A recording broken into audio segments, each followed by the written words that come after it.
veil being torn and the curtain being torn, and a lot of people in Christianity, they talk about that all the time, but I want to make sure that y'all know what that means. In the Old Testament, when God gave the Ten Commandments, there's the Ark of the Covenant, and when Solomon built the temple, they put that Ark inside the temple in a room called the Holy of Holies, and that's where the presence of God lived for thousands of years. It stayed in the Holy of Holies, and it was separated from mankind by a curtain. And only one person could go into the presence of God once a year, and that was the high priest. And he could go in once a year to make atonement for the sins of Israel. And that was it. That was all humankind had with the presence of God, was one person once a year. Because we didn't have atonement for our sins. But when Jesus died, when he gave up his spirit, the veil was torn, and that meant that the Spirit of God could escape from the Holy of Holies and live inside of us. So that's what we're celebrating this weekend, and that's what we're celebrating tonight, is that not only did Jesus die for us and that he rose again, that's a great thing, but that he also, he tore the veil, and he tore the curtain that separated the Spirit of God from humankind, and we get to live with him, and we get to have fellowship with him, and we get to have a relationship with him. So we're about to do a dance, and I just kind of wanted to say a couple words about it, because what it is just a response to the presence of God. And that's what this dance is talking about. The words say, pull me a little closer and take me a little deeper. I want to know your heart. And that's what we're trying to show you, is just a response to knowing the heart of God. And that's what that looks like. So Father, I just thank you that we get to know you, that we get to be in your presence, and that we get to hear your voice and have a relationship with you. Amen.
Hold on 1 second.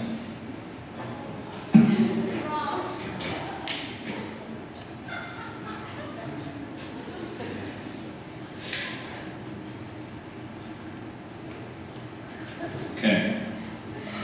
So, when Scott and Cindy asked me to speak on the death and resurrection of Jesus Christ, I was like, yeah, dude, I got